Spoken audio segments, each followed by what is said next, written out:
This is exactly right. Capture your favorite summer feeling with Pandora Jewelry. Discover a collection inspired by the sunshine, freedom, and moments that make the season unforgettable. From sun-kissed metals to personalized pieces ready to be engraved with your summer mantra. Each design moves with you from beach days to golden nights and every memory in between. Shop Pandora Jewelry's new summer collection in-store or online at pandora.net and let your summer unfold. Goodbye. Summer is for adventures, road trips, and adding a whole lot of miles to your car. That's why it's worth stopping at Valvoline Instant Oil Change first. Their trained techs help you get road trip ready with an oil change and an 18-point maintenance check included with every oil change, checking your tire pressure, wipers, lights, and more. Valvoline Instant Oil Change techs complete over 270 hours of training, so your car's in capable hands. Best part? You can stay in your car and you're in and out in about 15 minutes. Valvoline Instant Oil Change. Change wisely. Goodbye. The Hulu original series Furious is coming to Hulu and Hulu on Disney Plus on July 27th. Starring Emmy Rossum as Alice Black, Furious follows a rookie FBI agent on the hunt for Catherine, played by Lola Pettigrew, a mysterious and calculating female serial killer. While Alice upholds justice, Catherine kills for it, terrorizing the rich and powerful men of New York in her pursuit of vengeance. With secrets that change everything, Alice discovers there's a thin line between hunter and prey. Watch the Hulu original series Furious on July 27th. Streaming on Hulu and Hulu on Disney Plus for bundle subscribers. Terms apply. Goodbye.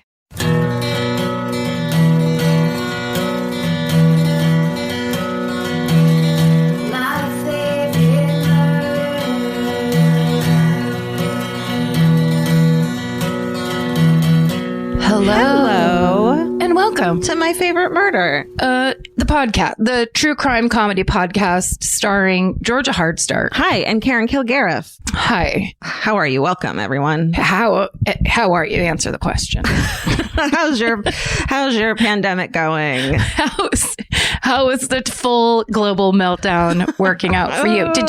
Did you see there was a story about how in Wuhan province, China, they had a huge pool party with thousands of people because they're finally opened up again. Okay, and it's okay. It must be. I would hope that they're making good decisions. They started all this quarantining, so I think they're saying we're finally done with it. Look, I'm as bored as everyone else, but I feel like I wouldn't go to that. I would need 2 solid years of inoculations and some guarantees. Yeah. Also, just it's that kind of thing. That's such a good point, because when I saw the story, I was like, oh yeah, and I was like, A, pool party, never, never.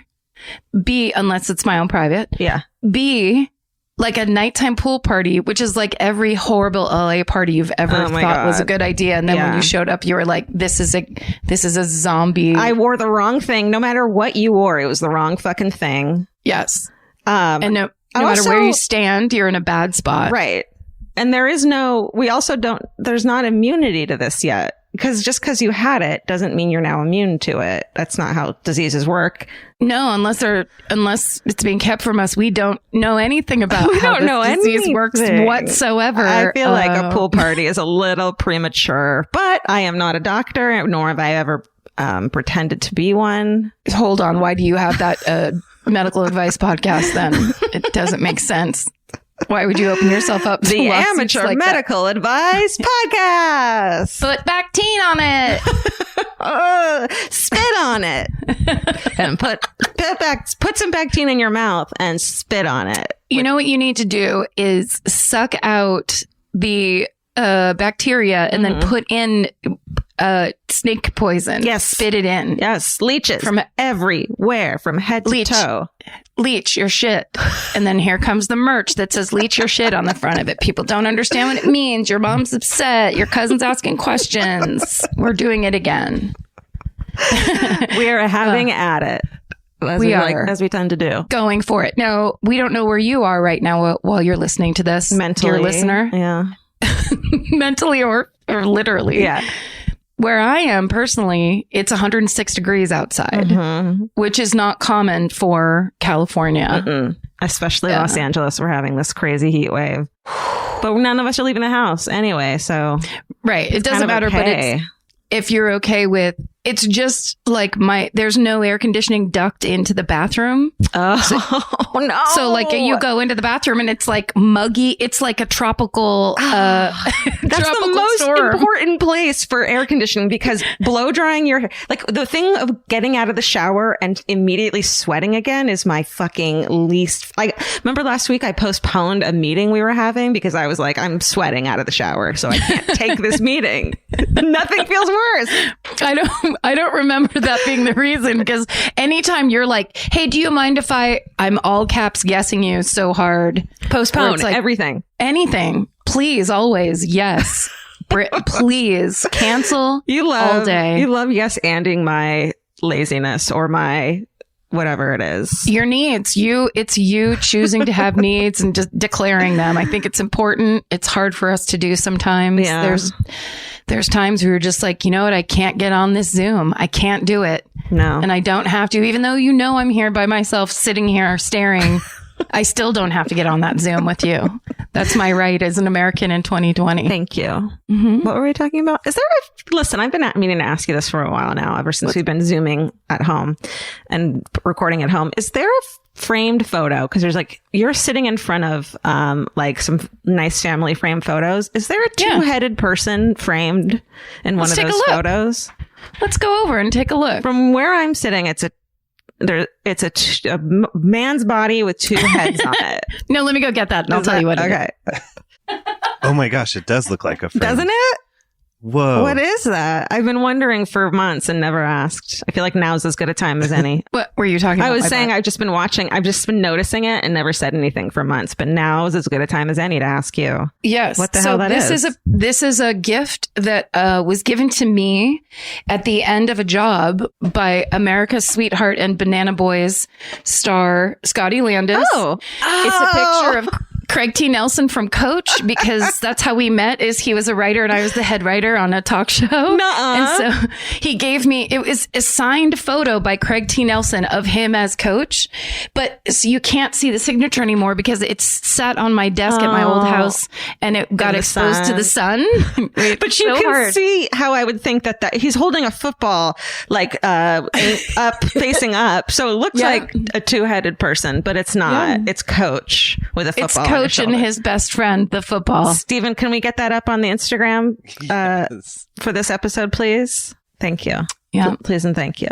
All right. Well, we've solved that mystery. Any other questions or concerns about what's in the background of my Zoom shot? Just email us at MFM queries and quizzes. Send it there. Definitely send it there. You know what I was going to say is it is crazy boiling hot, like unlike any, even though it's been getting hotter lately. Today just went nuts. Mm-hmm. And I'm drinking a very large cup of hot coffee right now, just like the Bedouins do out in the desert. I'm drinking some black tea and water.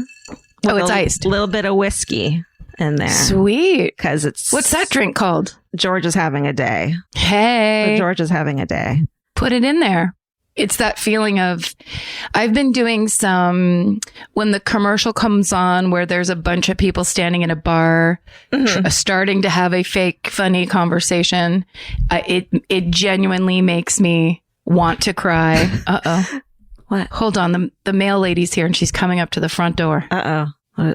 Tell her we appreciate her and thank you for your service and we support you and we've been pushing your merch. Mr. Zip. We're big fans of Mr. Zip. Mr. Zip. You can get little outfits for your small dogs to make it look like you're carrying the mail. Or small dogs or large cats. It's pretty adorable. What she got? Oh, she's going to have to leave it there anyway. I'm actually getting a thing delivered. Oh, that's fun. Like at USPS as we speak. There we go. Hey. I said you could stay in here if you didn't bark. That was like a stare down and then Yeah, almost. Hey. Oh my God, that is sharp. Oh, hi, George. Stephen, take a photo of that. Hey. Georgie. Is this what you do when I'm not here? You stare out the window. Go get up on that bed, George. Thanks for the warning. No problem. Shit, wait. I had a specific... This post person... I was singing Some of the things I like to do in my day, little exposure, is I'll go ahead and put in the old earbuds, and then I'm now the lead singer of the Yeah, or whatever, right? I think many of us do, of course, especially if you're by yourself. And with the freedom, I just have to go around and make sure all the windows and doors are closed, because I've definitely done that where it's full concert and the side windows open, and I'm like, it's so early in our relationship for my neighbors to be like, oh no. There's never a good time for your neighbors to hear you singing. So the other day, and I'm pretty sure it was Wait by the Yeah. Oh, so They Don't Love Maps. You Like I Love Maps. You. Map. Thank you. Such a good song. It's like, wait. Maps by the Yeah. It's really delivering that. And I turned around because the dog did something, and the male person was just standing there staring at me through the kitchen window. No. And it could have been, I didn't have my glasses on, so they could have been doing something, like on a clipboard, and I just didn't see it or whatever. Yeah. But to me, it just looked like They're they just were standing there staring with their mouth open, like, what is she just so disappointed in their lives because of what happened when they caught you. They're like, where am I going? If I'm just catching people singing, this is my job. Yeah, exactly. I mean, she's not worried about me. I don't know why we didn't request this earlier, but can male people write us, please, and tell us like their craziest experience or their like, Amazing. Some interesting story for our hometowns, please. Like, just tell us what it's like to be a postal worker. I'm dying to know. That'd be incredible. Right? Well, because also, and the people that deliver on foot. So you're getting whatever your weird experiences in the car, but then there's also all the experiences you get just walking around neighborhoods. Yes. Walking around neighborhoods. Like, tell us like what should we do to support you guys more? What do you like when we leave you for the holidays? Like what's it like? I want a day in the life plus a weird, crazy story from male people. And people that'd be fun. That'd be great. Good idea. Let's do that. What was I thought you were going to say, we want to hear what people are doing to fill their time during the day to make themselves not go crazy.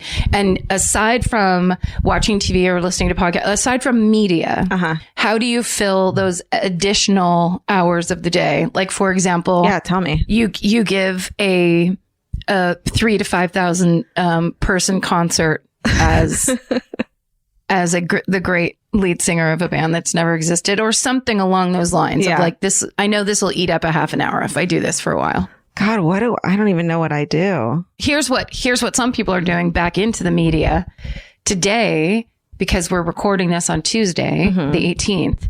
Today was the first day of the hearings of the Golden State Killer trial, where victims got to come and give either their own victim impact report or that of a family member who couldn't be there. Amazing. And they're doing that until Friday when they sentence him. Fuck yes. I love that even though he pled guilty, we still get to hear, and the victims still get to speak their fucking, lives and their trauma. So it's like, I love that's still part of it. It's so important. And it's great. I want to hear everything about it. And Paul Holes is there, right? Yeah. In person. That's what he said in that email. Yeah. You guys, Paul Holes emails us. Guys, sometimes he'll drop an email just to catch up. As Paul Holes bosses who control his career in the palms of our hands. No, we don't. We just like to tell him that. But it is kind of exciting that he would email us and be like, well, I'm up here in Sacramento and we're just like, really? Good. It's exactly where you should be. Of course you are. Oh, I love it.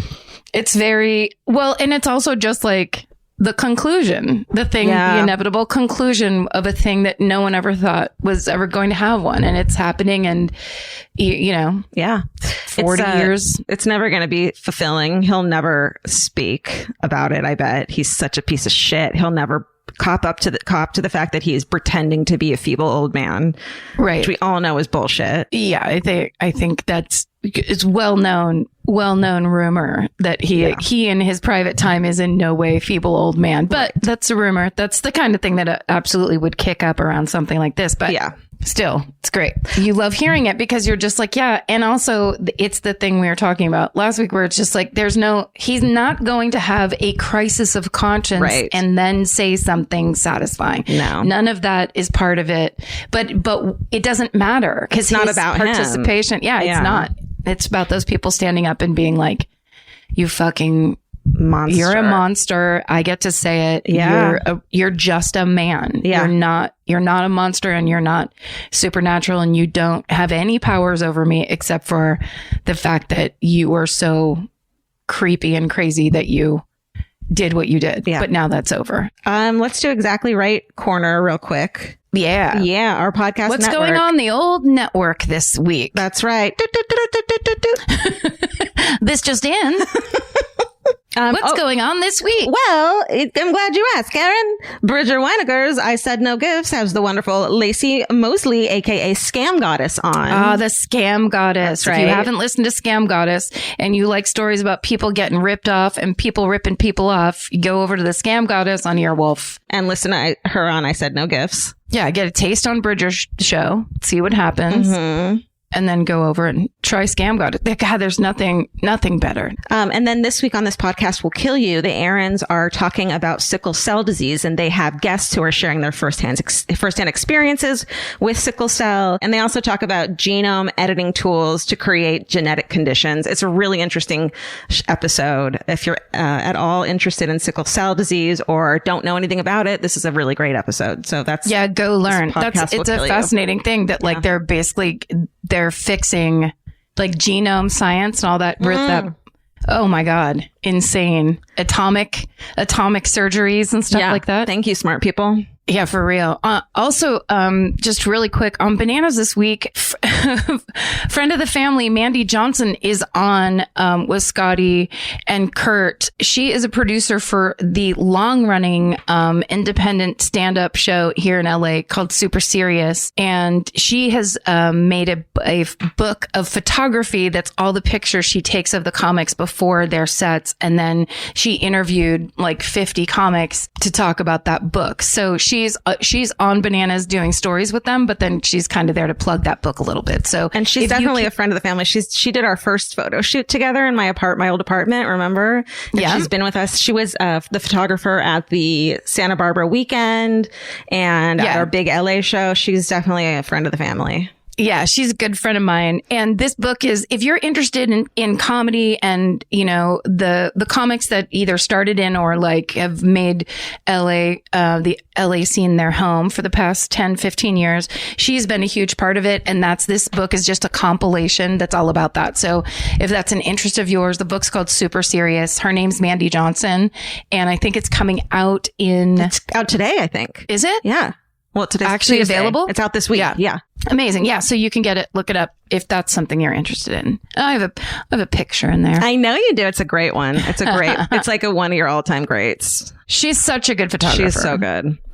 And then, hey, let's talk about koozies, Karen. Hey, let's do it. We have koozies for sale. We have Here's the Thing, Fuck Everyone koozie, and then a koozie with our cool new fingerprint rainbow design on it. And it has been sold out. It got restocked. It's so summertime. We use koozies here at the house all the time for our canned wines. Vince drinks beer exclusively. So we are always competing to see whose podcast koozie is going to be used that day. And they really work. They do. That's the thing about koozies. Yeah. Yeah. I'm a big fan of koozies. We have so much cool merch right now. I'm loving everything we have and everything we've got coming in. It's exciting. If you're looking for something to do during your day, if shopping might be a part of it, don't be afraid to go over to the MFM store and just kind of look around. We really do have a full line of items. And apparently the Fuck You, I'm Divorced sweatpants are selling like hotcakes. Amazing. I love it. It's myfavoritemerch.com, and then there's like a store link you can go to. And my friend Heather Anthony, a shout out. What's up? She made the suggestion. Now we should make sweatpants that say, fuck you, I'm remarried. I love it. We just keep following relationship arcs of women's relationship arcs through sweatpants. What about fuck you? It's complicated. Can we do that? That's right. How about fuck you? I don't owe you an explanation. Right. It's none of your just business. Because it's the holidays and I'm sitting at your dinner table. Fuck you, I'm single would be great to wear to holiday parties or like, you know, at the weekend at your family's house for if you're not in quarantine. When you realize that you probably need your sweatpants to speak for you. Yeah. Yeah. Like it's loud and proud and you need it. And I'm proud of you. And I'm loud. And I'm loud at you. I'm loud at you, but I'm more than that. I'm proud at you. Let me see. Do I have anything else? Did you watch the show, Dave? I might not talk about it if you haven't. Oh, I have not. You know what show we just started watching? It premiered on Sunday. It's so good. Hold on. Let me look it up really quick. It's called Lovecraft Country. Yes. Do you love it? Yes. It's amazing. Oh my God. Lovecraft Country. It's so good. Yeah. And it ended on such a cliffhanger. I'm so excited to keep watching it. This might be incorrect. It's just an observation and it could be incorrect. But what's exciting to me is it feels to me like there's going to be this new wave of Black centric stories in media, especially in like TV and that kind of like fancy TV, where it's not about that. Right. We're just getting heroes and experiences and it's just being treated like any other story. Yeah. Instead of having to be, you know, it's not typical and it's not, it's just like everything else. Yeah, it's like sci-fi. It's just fucking cool sci-fi. It's historic. It's interesting because it is. Like, there's so much to learn as well. Sundown fucking towns, and there was a guidebook for Black people how to travel across the country without going to the wrong places, which is so heartbreakingly awful. But it's like true. And it's fucking such a strange secret. I honestly believe a lot of people were very upset because Green Book was such a whitewashed version of that story. And that makes perfect sense to me.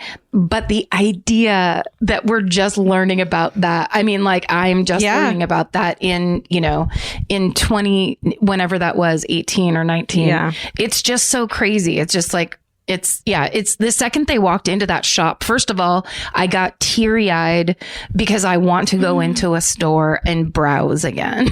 Just really lame. Just the straight immediate, like fucking like immediate is I miss shopping. I miss going into a store that's set up cool, which is that first store he went into that had the Green Book in the front window. Oh, I never saw that. Yeah, it was like right at the beginning. And he was going in to talk to, well, anyway, it doesn't matter. Oh, I'm sorry. I thought you meant Green Book. Yeah. Okay. I got it. Oh, no, sorry. In Lovecraft Country. Got it. Yeah. And it was supposed to, because it's supposed to be the 50s, right? Yes, I think it's it's real. I think it's late 40s because it's super it's post Korea. So yeah, you're right. So probably mid 50s or early 60s? No, 50s. Jesus. I'm saying Korea as if I know when Korea was. It's 50s. 50s. Korea was in the 50s. Yeah. Okay. So it's 50s. I know that from MASH. It doesn't matter. The point is that he's in this beautiful store that is because they made it look like the time. So nothing in the store. It looks like a vintage shop is what it is. And it has all these windows. So it's like the regular front windows, but then they also have the top line, which there's a bunch of stores in my hometown that have this too. It was like if your store faced the west, then there was extra windows at the top that brought in even more light so that your light wasn't affected by the tall buildings across the street. Anyway, the whole thing was just very like, remember when we could just go into a store and stand around and not think about anything. Yeah, it's good. It's exciting. It's like, I fucking love sci-fi to begin with, but it's also like an adventure story. It's also, that heartbreaking. Opening, it's beautiful. Yeah. The opening itself, where I was like, wait, who is the red lady? What is happening? What is this whole thing? And it was they're so in the trenches done. And then they're not. Yeah. So Lovecraft Country, the first episode is out. I wish I could binge it. Let's all watch it and talk about it every week. I mean, because I was like, this show is going to suffer no matter how good it is because it has to replace my Sunday night Perry Mason. And Well, we have room in our heart now. We do. It's well, HBO also, too, right? It's HBO. No, Prime. What? No, it's HBO. HBO. Yeah. So the thing you can rely on with HBO is they know how to, the teams they hire, where it's completely, you're never just going to get great actors or just going to get, pretty cool looking set, but then like they just know how to turn in the entire perfect paper and get an A+ on it. Yeah. So it just like the second it started, I was like, oh, thank you. Yeah. Like it's easier to let go of that one when this one you're delivering right into my hands. It's the same thing where it's period. It's perfectly produced. Beautiful. It's so fascinating. The outfits are incredible. Everyone looks so fucking good. Yeah. Big fan. This podcast is brought to you by Squarespace. Every successful small business starts with someone saying, I wonder if people would actually buy this. Squarespace gives you everything you need to find out. From consultations to events and experiences, you can showcase your skills with a customizable website designed to attract clients and grow your business. With Squarespace's collection of cutting-edge design tools, anyone can build a beautiful, professional online presence that perfectly fits their brand or business. Get paid on time with professional invoices and online payments. Plus, streamline your workflow with built-in appointment scheduling and email marketing tools. Head to squarespace.com/murder for a free trial. And when you're ready to launch, use offer code MURDER to save 10% off your first purchase of a website or domain. Goodbye. You know your favorite summer clothes by what actually makes it into your suitcase. Find the outfits you'll wear all season long at Quince. Quince's 100% European linen pants, dresses, and tops are the pieces you'll reach for all summer long. They're lightweight, effortless to style, and they start at just $32. Their denim is soft and comfortable, and their organic cotton sweaters are perfect for layering when evenings get cold. Quince's beautiful 14-karat gold jewelry adds a subtle finishing touch. So I just went to Italy, and you bet I brought my 100% European linen scoop neck midi dress along with me in the color of floral waterfall, and I wore that thing all over Italy. It was like the perfect day to night. It just looked so pretty, and I felt like I looked sophisticated while still being comfortable. Make your summer wardrobe feel easier. Head to quince.com/MFM for free shipping and 365-day returns. Go to QUINCE.com/MFM for free shipping and 365-day returns. Quince.com/MFM. Goodbye. Every piece of furniture you own has a story. Sometimes it's an heirloom, and sometimes it came with the house because it was too heavy to move. If you're ready to start a new chapter with your home decor, there's Article. Article makes it effortless to create a stylish, long-lasting home at an unbeatable price. They take great care in curating their collection, focusing on pieces that stand the test of time. We've talked about Article for a long time. There are pieces in that catalog that are so affordable that are room changers. And if you go through there and there's like a little something you don't even realize you need it until you see how they have stuff set up or what style combinations that they're doing, where they do the boho chic, there's mid-century, it's a little bit modern, it's something new. Like there's so many choices in there, and it's not going to break the bank. As someone who's interested in tons of different styles and time periods, Article covers them all in one place. I love that. I know I've mentioned already how much I love my entryway table, but I swear to God, because the path that it's on, I pass it 4 times a day, and I love it more every time. Article is offering our listeners $50 off your first purchase of $100 or more. To claim, visit article.com/murder, and the discount will be automatically applied at checkout. That's article.com/murder for $50 off your first purchase of $100 or more. Goodbye.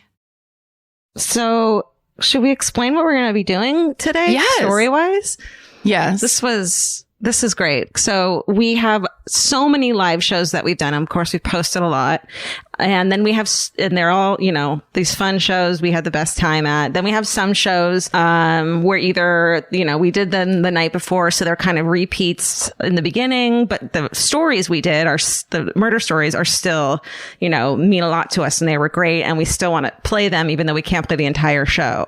So Well, I was just going to say there's also the piece of it too, where we used to in the early days, and some of you remember this, we would do 2 shows a night, and that almost always meant that it was basically the same. We'd never do the same stories for both shows. Right.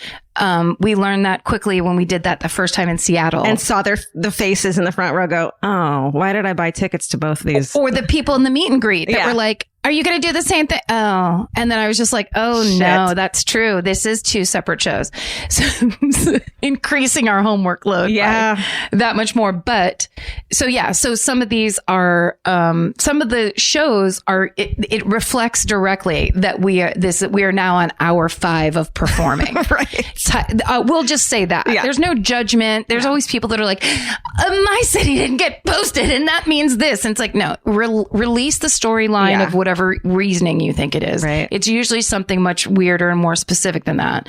But what we want to do is get the greatest hits out of there.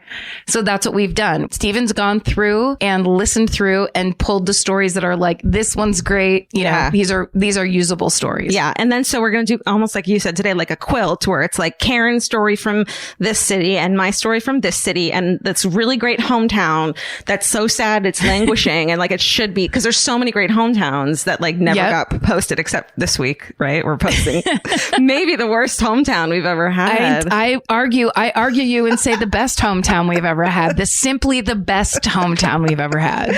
Well, we'll introduce it. We'll get to it. So my story this week is from our North Charleston show in South Carolina. I did the story on September 21st, 2018, which actually was the first of our fall tour that year. And Hurricane Florence was going on. At that time. And so there's flooding everywhere. So we had done Durham the night before. We were supposed to drive to North Charleston, ended up having to fly because all the roads were closed. Yep. Right? Remember that? I do. And it was a really great theater. And I did the Old Exchange and Provost Dungeon story. So there's a bunch of like people who had been jailed there, ghosts that people saw, lots of like creepy stories from it, which is one of my favorite things to do is just like take a place like Disneyland or whatever and be like, here are the fucked up stories from it. So that's what you guys are going to hear today. North Charleston Pacific Arts Center. I think so, probably. So this is from the North Charleston Performing Arts Center on September 21st, 2018. Enjoy. This is so comfortable. All right. Well, I'm going first tonight, right? Yes, you are. Thank you. Guys, you know how much I love American history. That's one thing everyone knows about me. This is just my thing. So, with that, I am going to do the Provost Dungeon. Oh. Is it historical? It's so historical. And hysterical. Okay. Karen, let me give you a history lesson. Please. And I bet you guys have heard this story in elementary school. I bet you guys did plays about it, and everyone had to be a thing, and everything happened. Plays about a dungeon? Yeah, it's like it's historical. A historical dungeon. Yes, it's a historical. So like everyone did plays. Okay. So, but we in California we don't talk about this stuff. So we just get high and surf. That's fucking right. You go to surf class. You go to stoner class. You go to snack class. And then you go back to stoner class. And take a nap. And you stand by a tree. But it turns out that no historical landmark in Charleston is as well recognized as the Old Exchange and Provost Dungeon, Karen. Okay. At the intersection... What? Am I saying it wrong? Good. Shut up!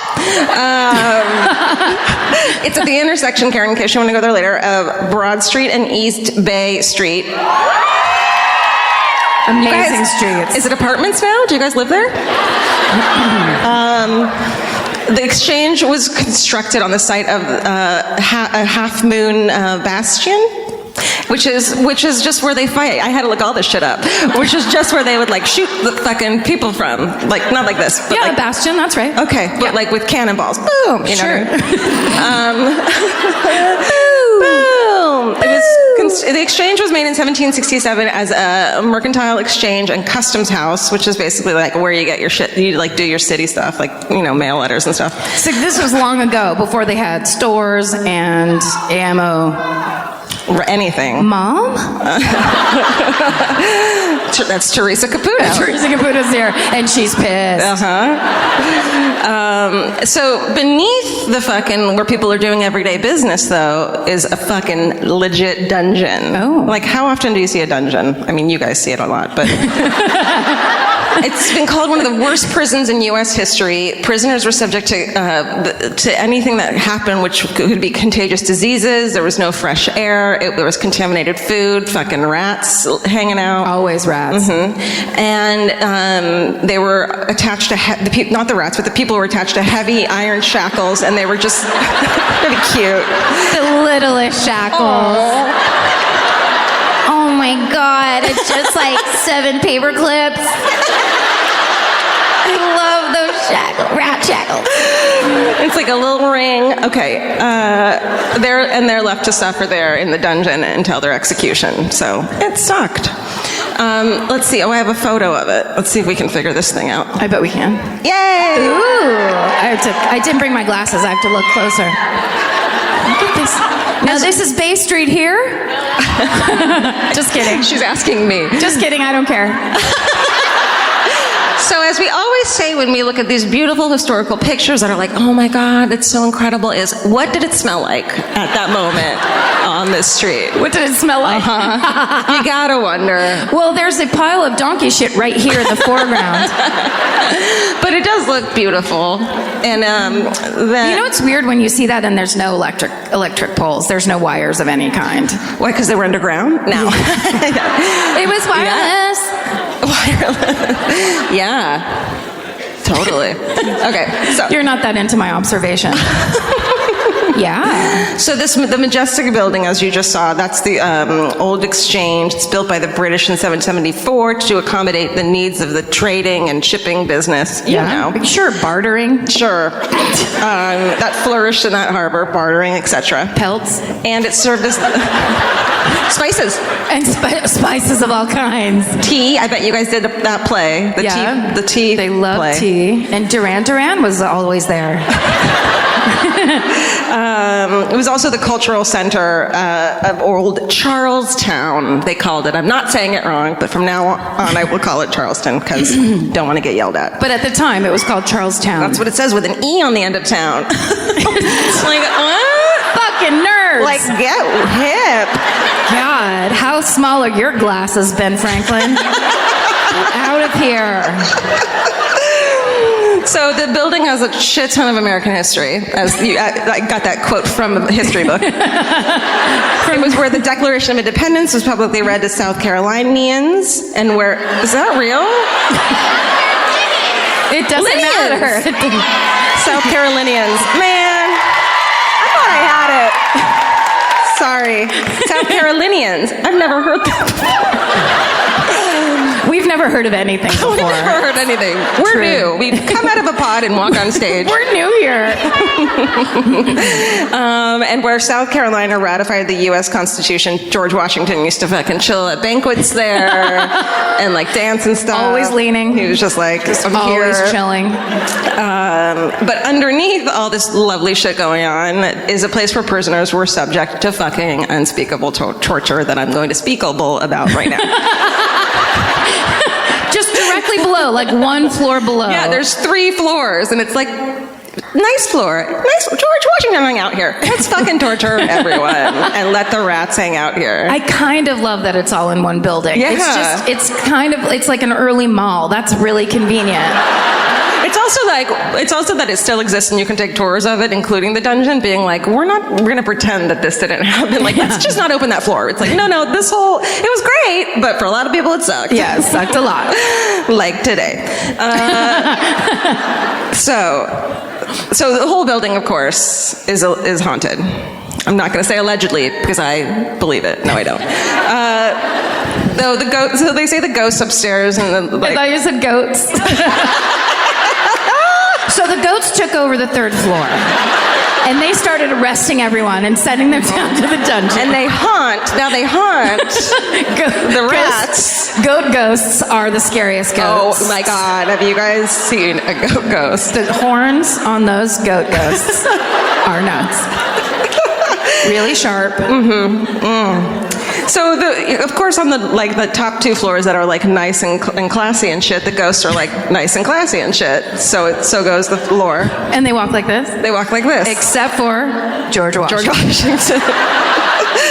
I wrote, the ghosts upstairs in the old exchange are typically less pissed off than those in the former dungeon. I would imagine. Can you imagine? They were like, I'm going to spend eternity sipping tea out of this cup. Yeah, and they're like, I'm not trying to scare you. Calm down. Like, they don't do that. The whole thing is now a museum operated by the Daughters of the American Revolution. They bought the building in 1912, and they were like, let's let people look around. And the staff all wear Revolutionary period clothing. Fun. Which has to suck. I bet they get paid minimum wage. Well, because it would be interesting to know, but I bet you just get the outfit that's there, right? Unless you can make one yourself. It's like when you work at like a theme park and you have to put the head of Mickey Mouse on that someone. It's like you don't get your own Mickey Mouse. Yeah, and if 9 a.m. to 12 p.m. Mickey Mouse ate Doritos, you're fucking eating Doritos too. That's right. It's that feeling, but in like a weird pilgrim dress. Yeah, you're just like, and all the women have to just like wear the shit that's so uncomfortable. I had a job once where I had to wear overalls, and let me tell you, that sucked. So what job was that? I was a waitress. I thought you were a farmer. You're like, I was a cashew farmer in I can tell you, I was a ghost farmer. Herding ghosts. It's hard to say. In my overalls, it is. It's harder to deal with. Okay. They were 90s overalls? Like, can you just describe them? Okay, I was so fresh out of Orange County that they were Dickies overalls. Sure they were. Which is like what people who listen to Social Distortion and our mechanics wear, which is fine. Great. I'm good with that. It didn't look good on me. It's fine. But what kind of a restaurant makes you wear Dickies overalls? It was like country themed. It was like country themed in Santa Monica. You know, the country is country in Countryville. They know country. You know, they served blueberry fucking pancakes, so they thought it was a country theme. Shit, dude. Did you cuff those overalls on the bottom? Probably. What kind of a shoe do you wear? Just like, I'm stressed out, like now I have to wear overalls, which if you think they look bad on you, simply imagine. Can you imagine the farmer look on me? If the decision to dress what we were going to wear for live shows, because we were like, what should we wear? We got this, we got that. Let's just wear black dresses. It's easier. What if it had been between black dresses and overalls? And I fought really hard for overalls. Oh, none of us would be here tonight. It would be like night 3 of Teresa Caputo telling you your future. Can't do it. And that's how the podcast fell apart. Okay, so the staff, they wore Revolution period clothing, and so some visitors have approaching someone that they thought was a staff member, like, excuse me, can you tell me where the latrine is or whatever? And then only to watch in horror as that person would then disappear into thin air. Woo. But if that exchange happened in front of me, I wouldn't know who the ghost was, because who fucking says latrine? Your husband, Vince Averill, says latrine all the time. Is he real? Oh, shit. This is how we find out. I just fucking go crazy. I know. And then I wrote, not sure if they were on mushrooms. The person who saw the ghost. That would be... Oh, but it was just we were touching. They weren't touching. They were just asking a person they thought was in period dress a question. Allegedly. And then that person... And they're like, I still have to pee. Where the fuck is the latrine? Please come back. It's like when they put you on hold, but they just disappear. I'll be with you in one moment. Terrible music. Okay. So let's get into who the ghosts would be if there were ghosts there, which there definitely are. There are. For the sake of the story. So Charlestown, a.k.a. Charleston, was a mix of wealthy socialites, poor immigrants, laborers, slaves, and pirates. Hey. And so... yeah. All right. That's hot. I bet they smelled so bad. Pirates? Yeah. No, just salty. I mean, hangings were super popular, of course, in this era. Yes, they were. And not everyone who was sentenced to death was guilty, so that is like ripe for ghosting, like haunting. Like, I'm pissed off, I wasn't guilty, you know? Sure. So this must be true. That's what we call ghost logic. So there's, of course, legends that in the early 18th century, Blackbeard would fucking get locked up and chill out there. Of course, you know, that pirate. Yes, the living pirate. What? When he was alive, you're saying? Yes. Yes, sorry. I just love ghosts. So I thought we were still in Ghost Town. As a full-formed human being that didn't disappear. Shit. Blackbeard allegedly would... Blackbeard came here? Was he American? No. We'll talk about it later. Jesus, why am I asking Karen. questions? Yeah, he came here because it was like the harbor and shit. So he was imprisoned in Provost after blockading the Charleston harbor. He took a bunch of local citizens hostages because he wanted leverage. Because what he needed was medicine. Because he had all these his pirate friends on his ship. They needed medicine because they all had fucking crazy VDs. Oh. Yeah. I thought you were just going to say scurvy. No. They weren't even pretending. They had downstairs scurvy. No lime will help you there, my friend. I just realized how much this telling sounds like an episode of Drunk History. And I'm not drunk. I did not take a big old gulp of that Yeti of brown liquor in the Uber, but I wish I had. I know. Okay. We should both taken a long pull off that thing. But eventually the town was like, all right, just get your fucking VD meds and let our people go. It was just all to cure STDs. Yeah. Wow. Yeah. Were they really embarrassed as they were taking hostages? Could you please come here and help me? Or just like, you're really itchy. Arr. Okay, so one of the people that everyone says is a ghost here is a dude, in 1718, a dude who was, quote, a gentleman pirate. And I was like, I don't know what that is, I'm gonna look it up. And you think it'd mean like he wasn't a dick to like the people he captured? Right. No, he was one of the worst pirates in history. Oh. And it was because, so his name was Stede Bonnet. Steve Bonnet? Steed. Oh, Steve. Steed. It's a I was little cooler than Steve. I went to high school with Steve Bonnet. And he was a dick. So he was initially this like kind of wealthy landowner. He came from a good family. And then he got bored. He got married and had kids and was like, I hate this. My wife nags me all the time. I'm going to build a pirate ship, which you don't do. You're supposed to steal a pirate ship.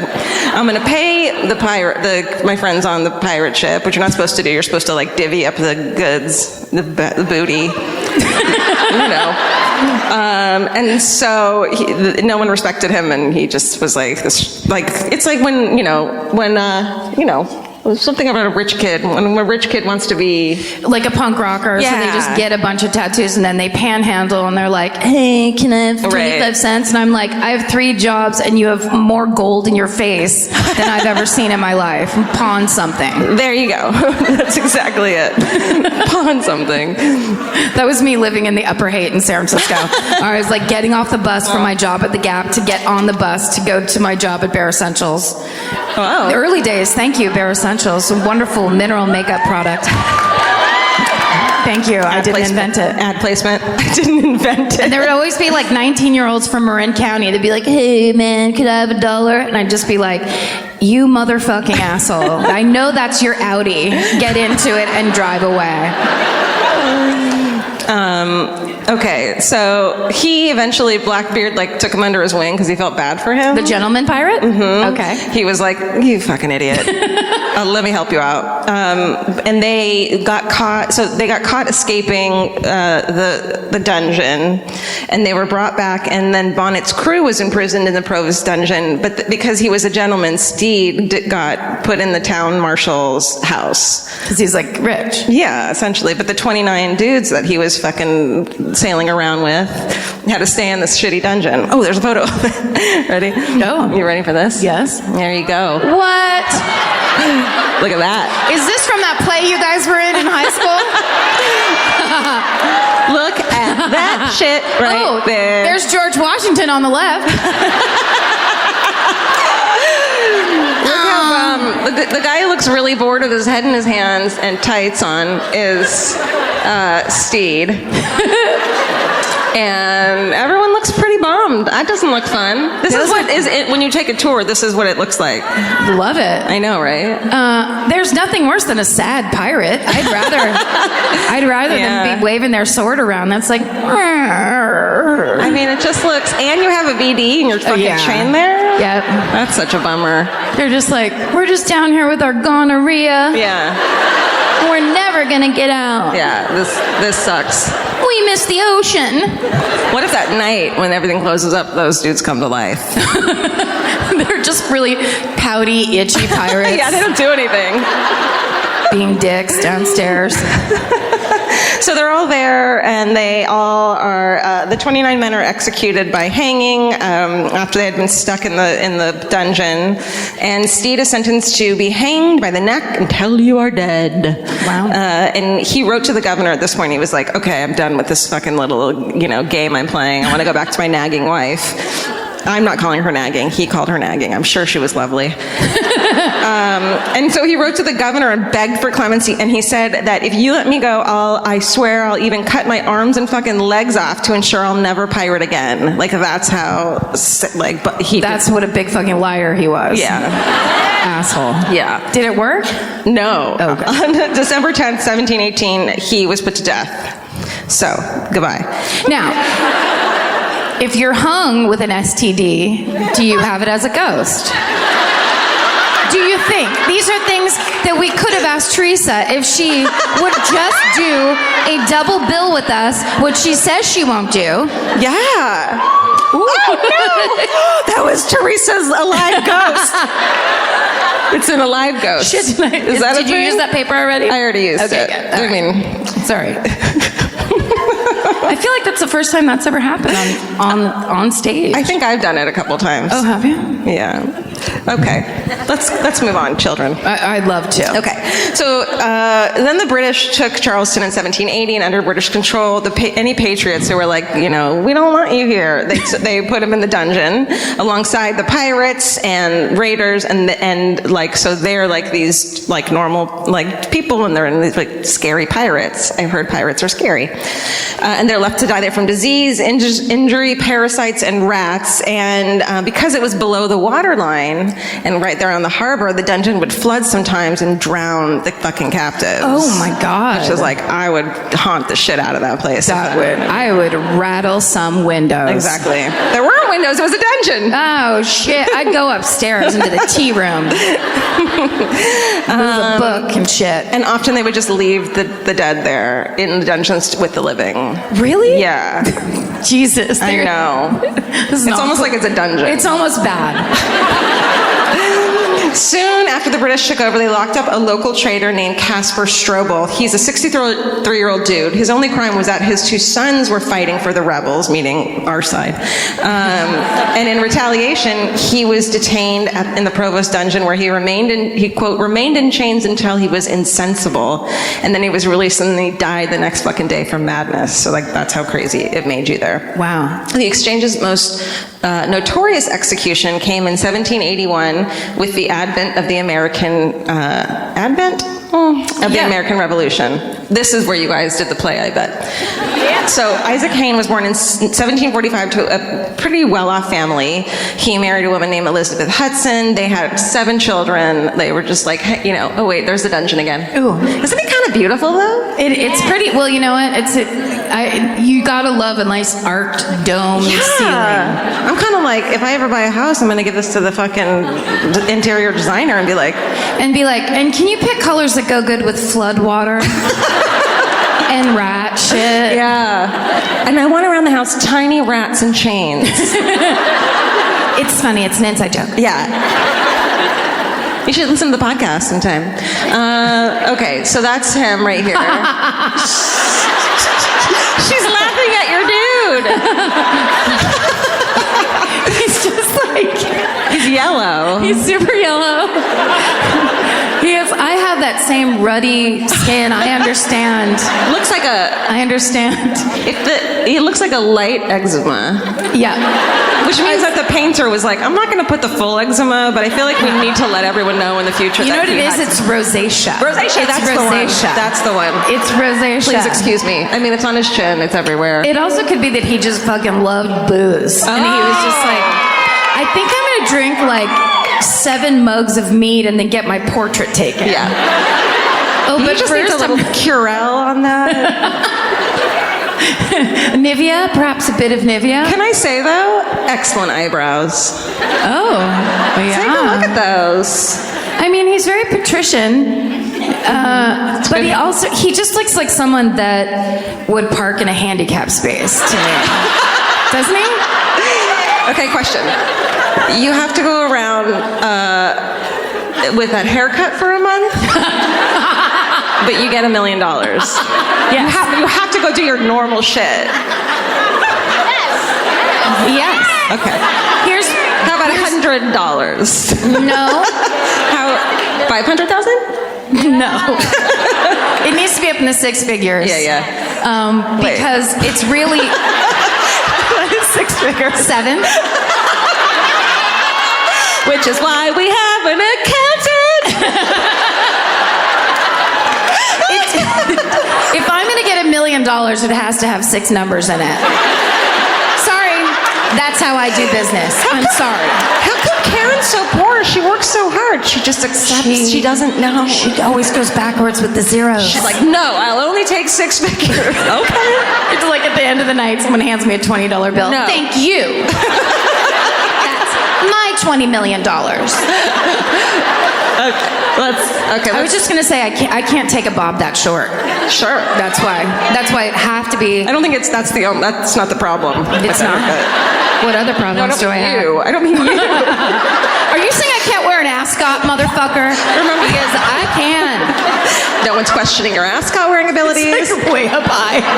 Remember what you said to me in the airport this morning? What? You almost accidentally insulted me. I went like, I feel like I look like this person today. I kind of had this I had this vibe of the kid from Freaks and Geeks, which I get sometimes and I love. And I kind of felt it, and I told her, and she goes, yeah, but he's attractive.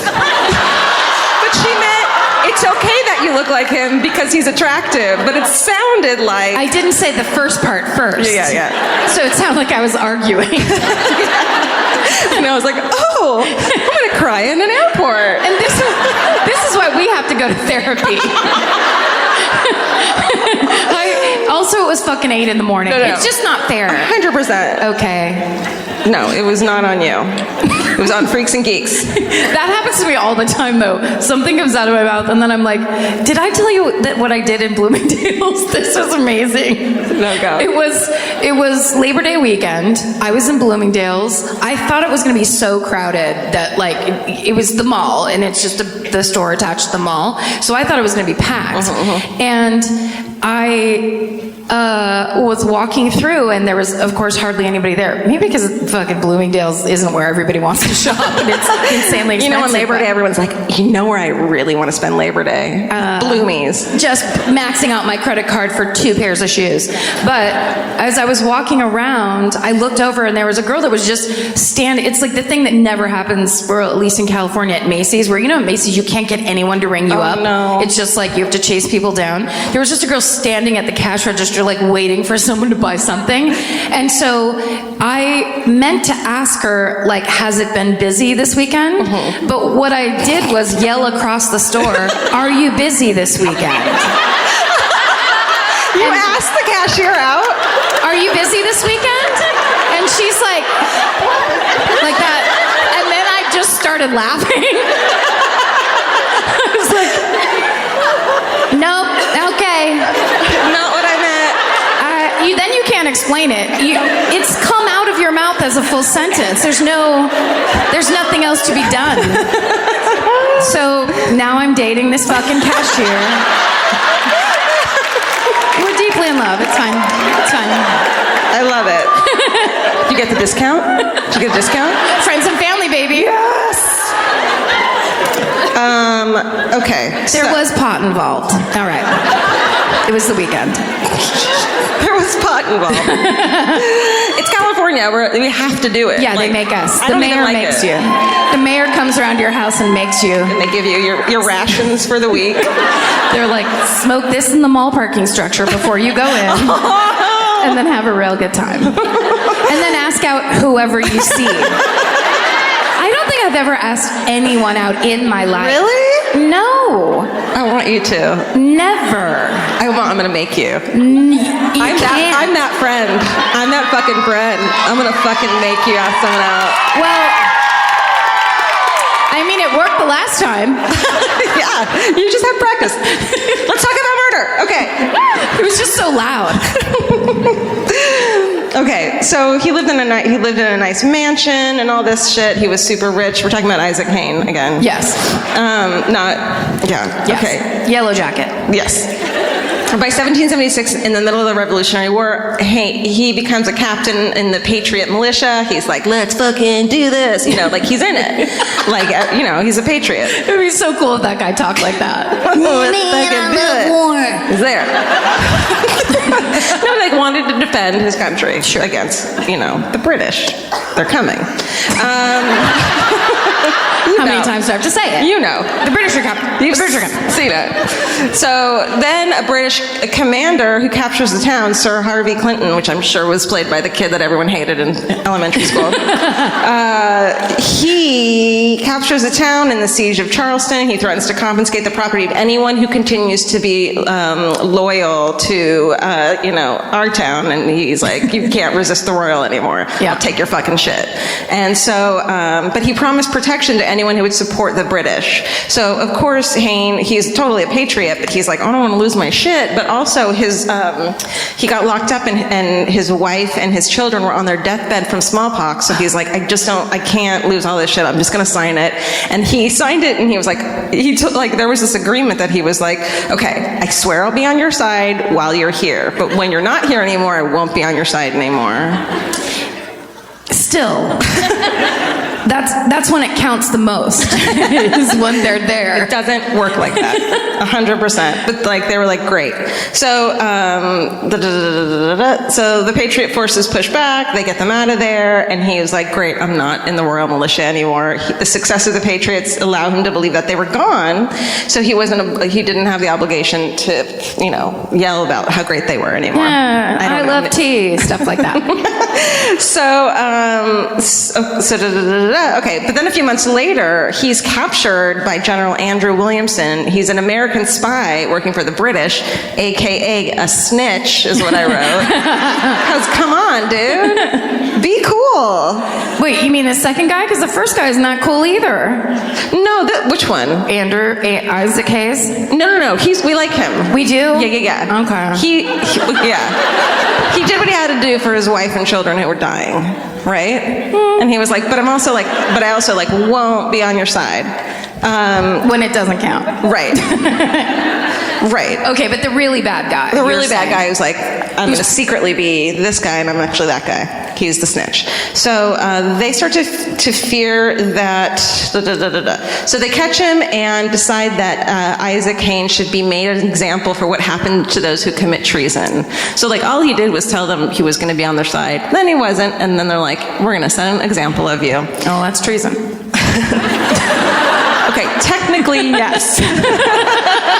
100%, technically. Two people who know nothing about history now fighting about history. It's such a great place to start. It's the new TV show on History Channel. It's happening. So he's imprisoned in the Provost dungeon, and he begs the officials to let him see his children one last time, but they're like, nope. And on the day of his execution, which is August 4th, 1781, all the citizens go into the street. He's escorted by a party of soldiers to the gallows with his hands tied behind him, and he's hanged until he dies. Yeah. Okay, so he is one of the most prominent Americans to be executed by the British during the American War of Independence, and he probably is haunting the dungeon. Maybe. So the old exchange and accompanying dungeon spent the 20th century under the threat of redevelopment. It was saved, like I told you, by the Daughters of the Revolution. In all, records have identified at least 120 South Carolina residents or patriots who spent time as prisoners on site for treason, sedition, and rebellious speech. And down in the dungeon, you can still see what's left of the original wall. Visitors and staff have reported that they hear fucking ghosts and shit all the time, as well as moaning like someone's in a lot of pain. There's rancid odors that come and go at will, which is like... Those are the costumes. Those are... We went over that already. And visions of apparitions in period clothing with blank stares will walk aimlessly through the halls. Can I just tell you something? Yeah. That just reminded me of one time I was at work, and I kept smelling this really bad, like cologne or perfume. It was really strong. It's got to be a ghost. And it was really gross. And I kept going, who's wearing that perfume? God, it smells so bad. It smells so bad. Who's wearing it? And I couldn't stop saying it. And I would walk up and smell people and be like, I really wanted to find who was wearing this terrible. And it turned out it was me. Of course. Yeah. I had switched. Normally I wear Secret Shower Fresh. And I switched to Spring Fresh. No. Or some other flavor. A fresh. And it did not agree with my armpits. And it created a smell that was like, it was like if a dirty 13-year-old like got ready for a dance without taking a shower. But it was on me all day. You were the one. It was me. I was haunted myself. And some have seen chains being pulled and stuff, and dancing orbs are reported, cold spots, and a few visitors are reported to be pushed and choked by invisible hands. Whoa. And Whoa, like actual hands coming out of the air? I mean, it was probably 7-year-old Susie who just likes to get attention. These hands come up from really low. You're like, what do you want me to lean down? What are these reaching hands? Some kid was like, I saw a ghost, and Susie was like, I got choked by a ghost. Like, God, Susie. Shut up, Susie. And it's all thought to be the ghosts of those who were left to suffer in the Provost dungeon, and that's the Provost dungeon. Look, I like learning. You do? I do. Was that what just happened? Doubt it.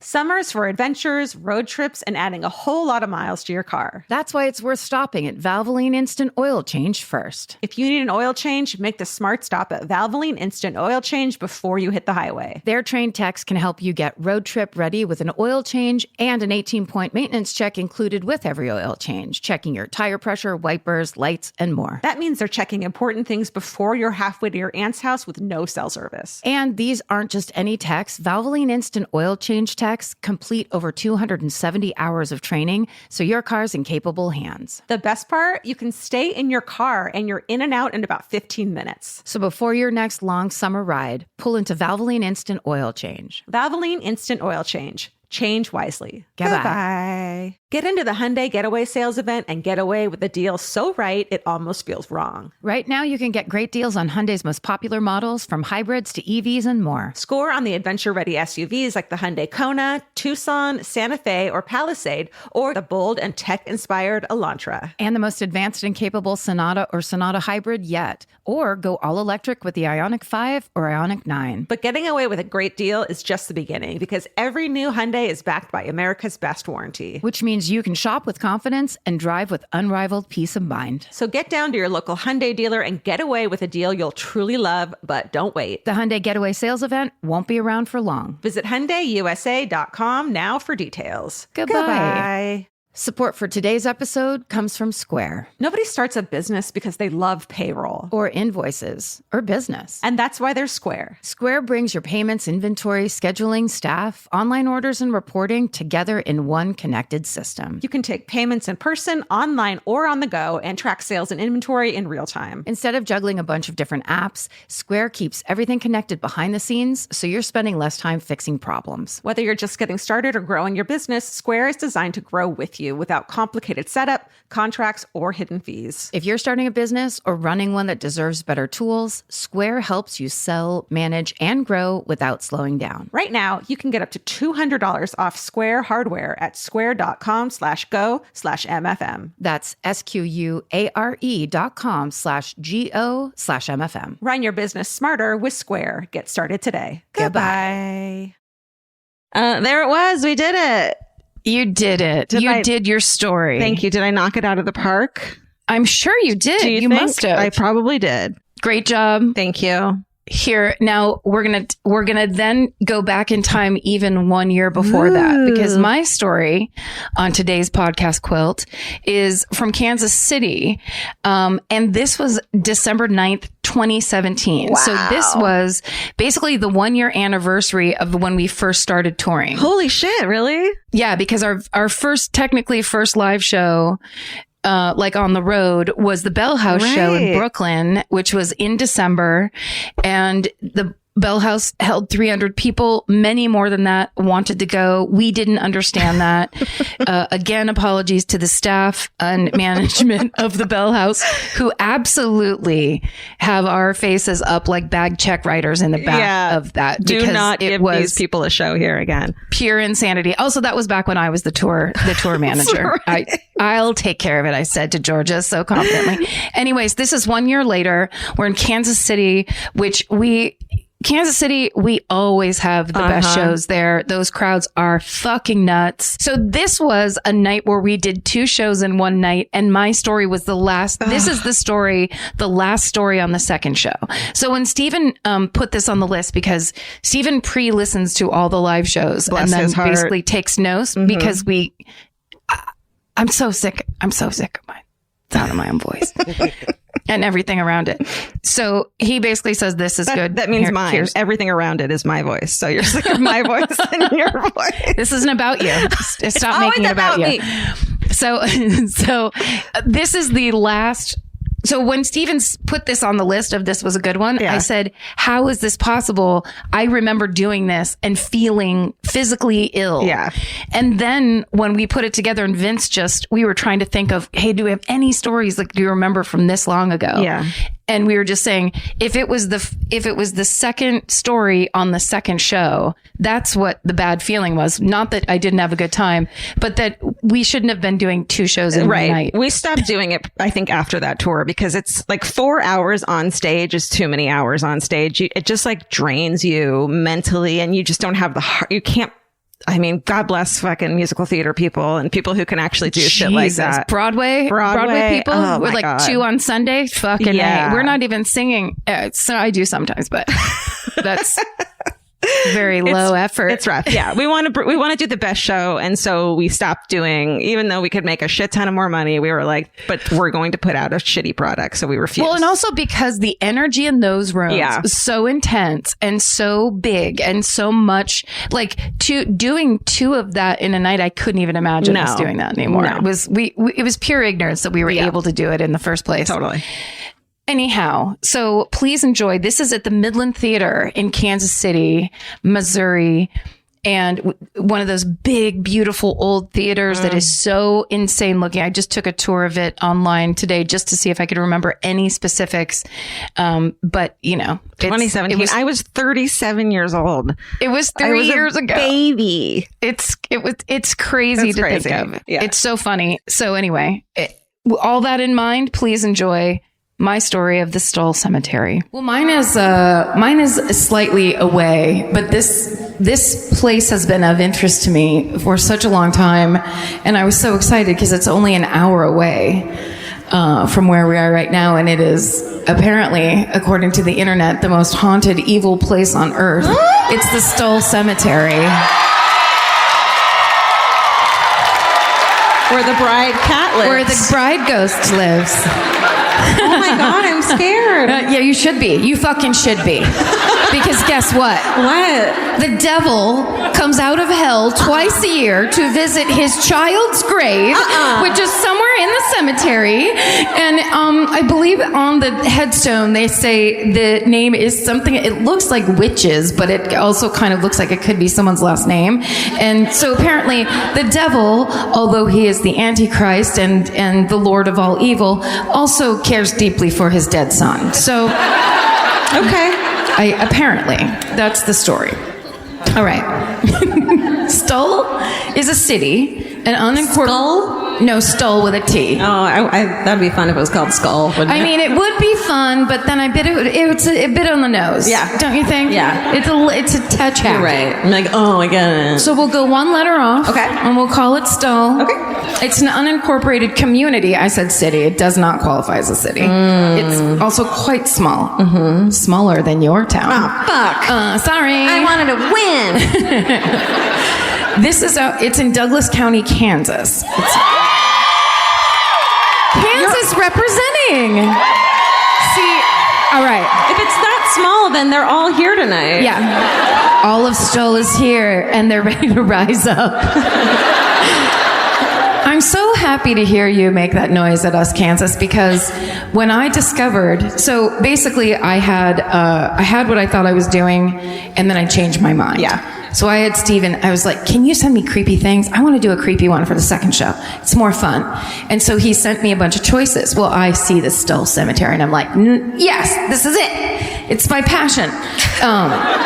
Not so much so that I know what state it's in. So then when I, at like 6 p.m. this evening, saw that it was not in Missouri, I was like pouring sweat at the desk. I was just like, holy fuck. And I texted Steven. I was like, yeah, so that's not actually where we are, so I need a new story. Did you fire Steven? Yeah, I fired him. But then I rehired him at a lower rate. Okay. So it's fine. Thank you. That's all I need to hear. She supports you. No, it's actually, but then when I looked at it on the map, it's so fucking close that I was like, whoever's mad at this, fuck them. And then I always forget we have such amazing listeners who drive for hours at a time to come to these live shows.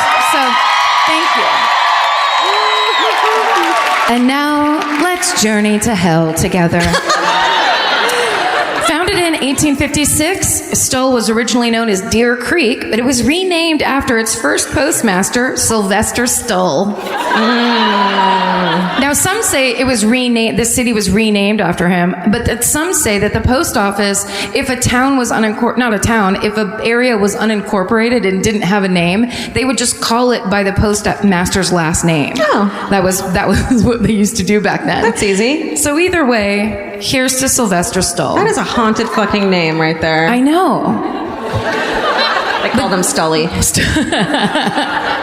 They tore the post office down in 1903.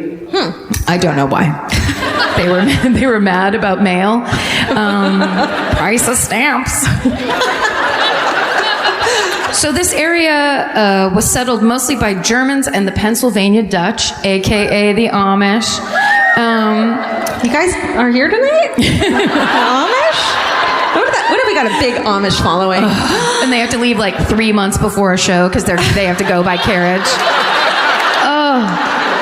Alongside a freeway, all slow, with a reflective triangle on the back. I love the Amish. Could you imagine? They bring us like homemade things. Homemade. Well, that's what everybody does. Yeah, it's true. We don't have to imagine that. Okay. Go. So, 1857, there's 6 families that live in Stull, which I love. So the same year, they construct a stone church on land donated by Jacob Hildenbrand, and it's later called the Evangelical Emmanuel Church. And then in 1859, Hildebrand donated more land for the cemetery area. Until 1908, sermons at the small county chapel were preached in German. Oh, you vey. A gorgeous language. This small community never grew larger than 50 people at the time. Now it's up to 200. Congratulations, Stull. Keep it up. Every single one of those 200 people is pissed about how many people try to come to the Stull Cemetery and fuck around. Yeah. They hate it. Okay. Someone named Christ Craft. What? Who wrote this? It's gotta be right. It's gotta be right. Like Christ Novoselic from Nirvana, it's Christ Craft. An inhabitant of the settlement during the 20th century recalls that life in this small town was quiet, easy, sometimes even boring. Well, no shit. Said everyone here. Right? Yeah. Until, so this is all directly taken from a website called The Week in Weird. And the guy that writes this website went to the Stull Cemetery. So a lot of his stuff was firsthand. It's really hilarious because he's like, I got there and there were fires in all 4 corners of the cemetery. And I was like, dude, are you sure? Okay, so he writes, for over a century, Stull Cemetery has been linked to countless legends involving witchcraft, satanic cults. Why are you pointing at me? Because you love it. I love it, but I'm making you love it. Okay. And of course, the infamous Gateway to Hell. Have you ever heard about this? No. It's the best. Is it a gateway to hell? It is. It's not a highway to hell. AC/DC owns that. They have the copyright. According to legends, Lucifer, the devil, that's who I was talking about earlier, he once used the church that was in the center of the cemetery. Then it became abandoned, and he used it as his own personal doorway from the netherworld. It was in Stull where he would rouse the spirits who had been buried inside the gates of the most evil cemetery in existence. Sorry, people who are buried in the Stull Cemetery. Yeah. I don't know what you did wrong, you fucking fucked up Amish people. Oh no, you're alienating our Amish listeners. That's Scott. Our Amish listeners. Hand crank podcast machine. It plays podcasts and makes butter at the same time. So good. I just feel like the devil wouldn't be like, Kansas. I feel like he'd be like, Transylvania. I don't know. I mean, that's not against Kansas. It's for, like, why would, you know what I mean? It's like, too late. They're you pissed. guys are better than that, is what I'm saying. You're better than Transylvania. Oh, now I'm insulting the Transylvanian listeners, too. Look at that guy in a cape standing up. Sorry. His hair's all slicked back. Oh, Sorry, no. He's livid. He's putting his hands out and walking really slowly toward us. I'm not scared of you. I'm scared. Okay. So this is really awesome. So this church in the center of the cemetery is like basically the center of all this evil doings and all this kind of stories around it. So there is outside of the church, there is there's like a platform, and underneath it, they said like grass has grown over it, but if you lift it up, there's a set of stairs that go down to nowhere. No one knows where they go to. For real, though? Well, I mean, yeah. Okay. It's like we're like a half creepypasta realness right now, I would say. Got it. But they say, and those who have done it, no names, no dates, nothing verifiable, but those who have walked down these stairs say that as you walk down, a very strong force tries to pull you to the bottom of the stairs. Gravity?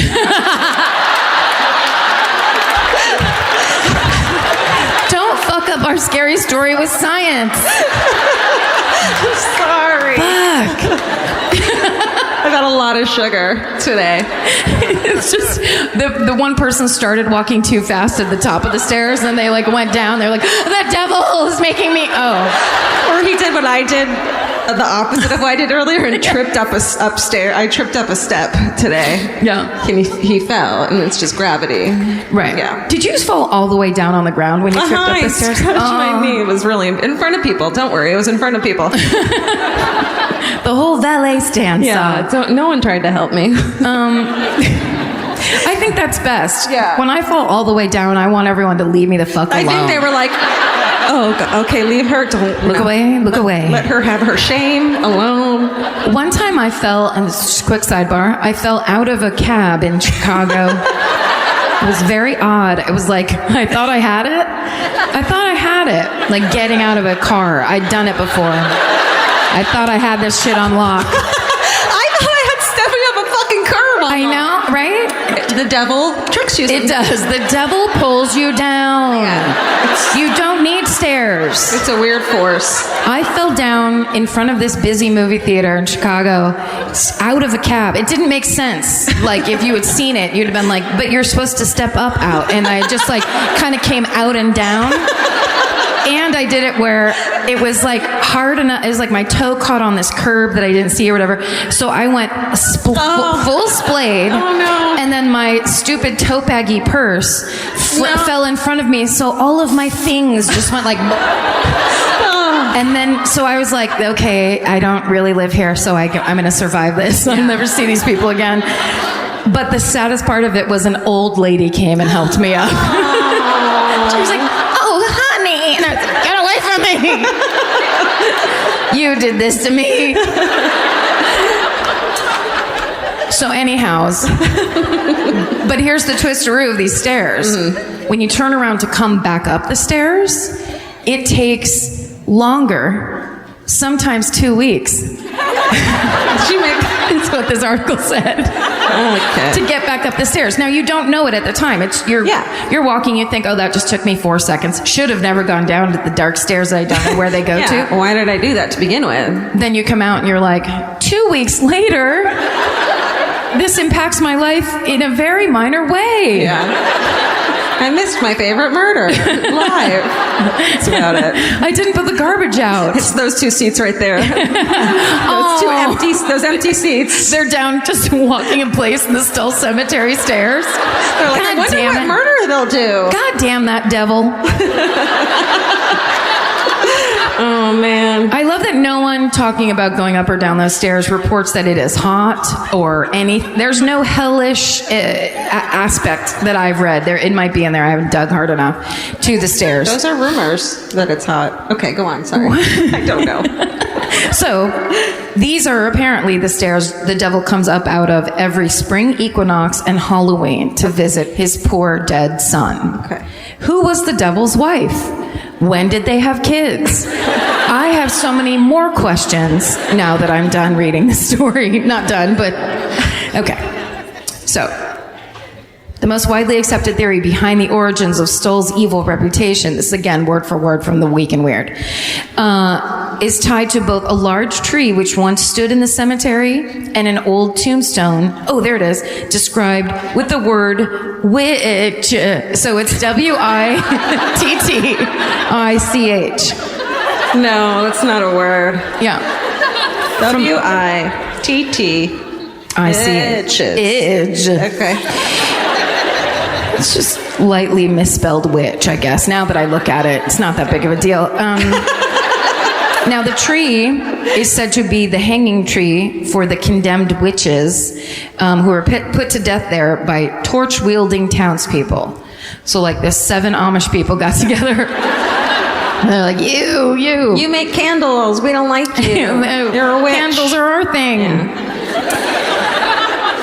And then the tombstone with the word witch engraved on it is none other than Satan's son himself. Oh, shit. Who was, legend says, was born deformed and covered in wolf hair. Hey, maybe that's just a dog.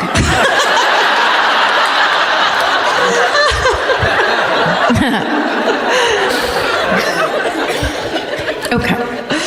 So, a couple sad things that have happened in Stull and around Stull. In the early 1900s, a boy was accidentally burned to death by his own father.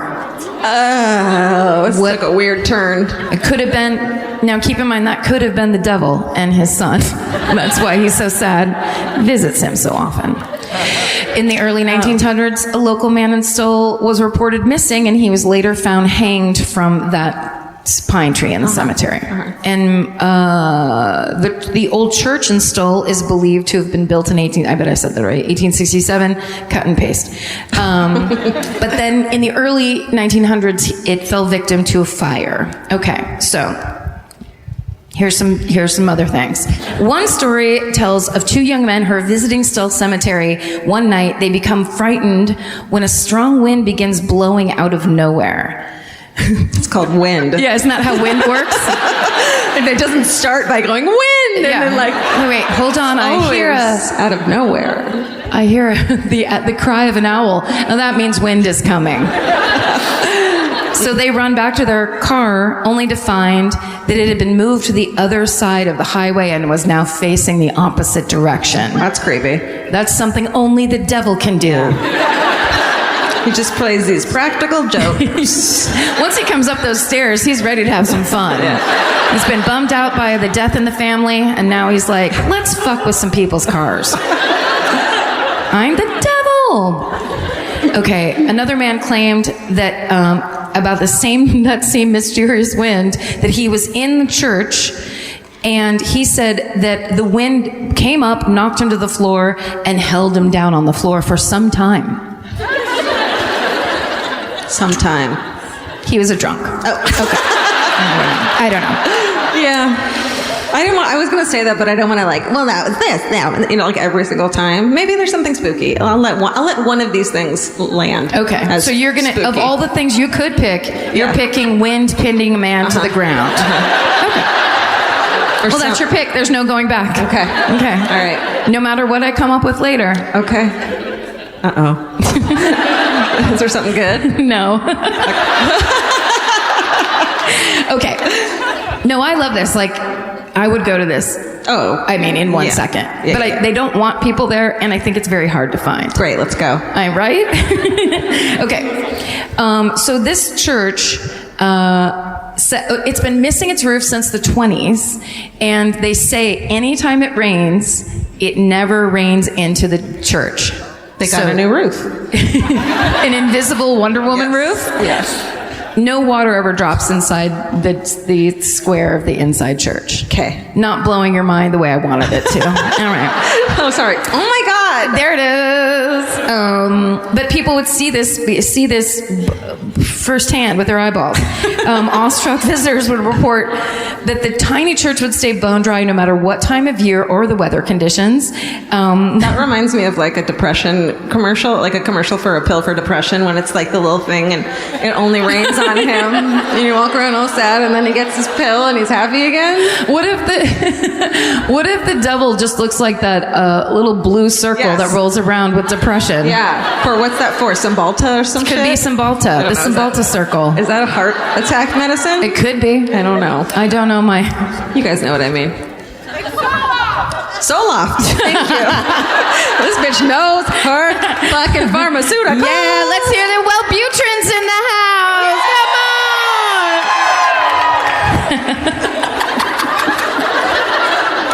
There's a Wellbutrin rep here being like, yes, I can write this fucking ticket off. This ticket to my favorite murder. Business expense. Go. They say that.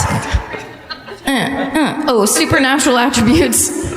The town finally gathered together to take this church apart because of all these creepy things that were happening and people seeing things that were happening and then people coming to look to see if anything was happening and they're like, fucking take it down. Let's burn this church to the ground. But that destruction made the spirits angry. Oh no. And so that's when the hauntings in the graveyard flared up. Why didn't they just put a fucking roof on the goddamn church? Oops, I probably shouldn't say goddamn church. I'm Jewish. It doesn't matter. You know what? That can't just be your past. I know. I say that about everything. It's not. I don't care. It's not real. Okay. They said that this is one that you may have wished you'd picked. Okay. They say before the church was demolished, if bottles were thrown at the walls, they would not break. Who the fuck is throwing bottles at the wall? And also, it's not scary. It's not they're especially devilish. It's also I mean, I don't know. I have so many angry questions. The naysayer in me is fucking bubbling to the surface. Well, they say that if the bottle didn't break, you were going to hell, and if it broke, you were going to heaven. Oh, that's true. So then they all didn't break. Oh. So we're all going to hell. Got it. But at least we'll be together. When Pope John Paul II visited Rocky Mountain National Park in Colorado for World Youth Day in 1993. Remember how fun that was? Who planned that? I was like, you know who we should get for World Youth Day? You know who the kids love? The youngest man on the planet, Pope John Paul II. Let's get him out here for World Youth Day. He loves youth and the blood of Christ. But they say there's a rumor, whatever, that when he is so scared of Stull that he made his plane fly around the area on his way to Colorado. Okay. Which is, I guess he's the Pope and he has probably the most power of any religious person, but do pilots take requests like that? I wonder. Could you go over to the left about 7,000 feet for a little while? The devil. So stupid. Now I'm in the middle of the stupidest one I've ever done. But is it also the best? Or the best. And the best. Oh, wait, it was in... the urban legend would cite a Time magazine article stating that Pope John Paul II requested his plan fly far around the section of Kansas because he didn't want to fly over unholy ground. But it sounds like what they're saying here. Oh, that article never existed. This is a comedy podcast. We never promised you facts. I like doing gossip more than facts. I think it's better. This is now a true crime gossip podcast. Also, it says here the Pope's plane was nowhere near Kansas during its flight. For fuck's sake! They're not even making me try to naysay anything. They're doing it themselves. I don't like it. The thing about Stull is you have to believe no matter what I tell you. No matter what happens. Okay, so on October 30th, 1998, the pine tree, the hanging tree. Oh, I remember that. You do remember? Mm-hmm. Okay, good. It was cut down, and then a man from the Lawrence Journal World quotes the... Is that the best newspaper ever? Okay, so whatever happens now has to be true because if it's wrong, it's your guys' fault. Because we believe you. What does he say? Well, he quotes the official. Everyone says that the rumor is that they took the tree down because witches would go dance around it and do fucking witchy things and hold black masses and stuff like that. But Kedrick Blackwood of the Lawrence Journal World quotes the official position of the town citizens on that the tree had to be removed because it had died. Oh, Lawrence. But then it was buried in a grave with a tombstone marked witches. Oh. So now the tree is related to the devil. On Halloween night, 1999, reporters from local newspapers and TV stations went to the cemetery to join all of the onlookers because everyone was there to see if the devil was going to walk up the stairs. That sounds like a fucking party to me. I want to be there with a blueberry and a fucking Long Island. Right? Boom, boom. I'm seeing the devil. No. And then you guys sneak up and you come out of the thing. Hi! Yeah. And you're the devil. How did you go down those stairs? I went down 3 weeks ago. I was ready for this fucking master prank. Damn. So, basically, they let people hang out. The sheriffs were there, but they were letting people hang out up until 11:30. And then a man who was the representative of the owners showed up and insisted everyone leave. Oh. And so then the deputies had no choice but to honor his wishes and make everybody, including reporters, leave. Well, he sounds like the fucking devil. Party pooper. Ooh, devil. that's right. Was his hair slicked back and he was wearing a red velvet coat? And a cape? That was the devil posing as the landowner. Oh, man. You fools. Okay. In early 2002, a large crack also opened in one of the stone walls after the church was struck by lightning. Wait, I thought the church got taken apart. The fuck? It's the new church. It's the new church. Never letting Steven write my thing again. Wait, what? I know. Not really, but kind of. Should you punish him for picking the wrong thing? Like, oh, okay, I get it. It was still up because then on March 29, 2002, it was mysteriously torn down. This for real this time, though, you guys. I'm serious. But the man who owned the property, now here it says that man is named Major Weiss, said he didn't authorize that demolition. do you think of there hasn't been a thing yet? Oh, there hasn't been a church here in 25 years.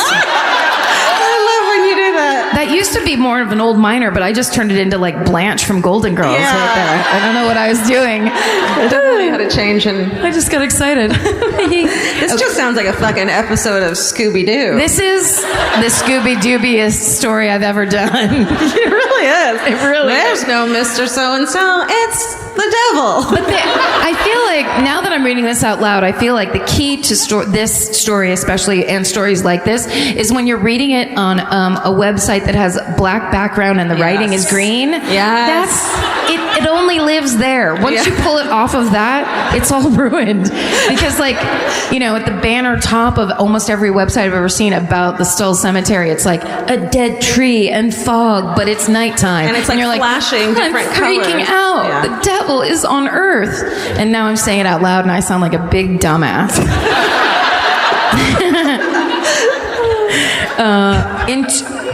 This is super dumb. In 2016, an earthquake hit Kansas. That's true?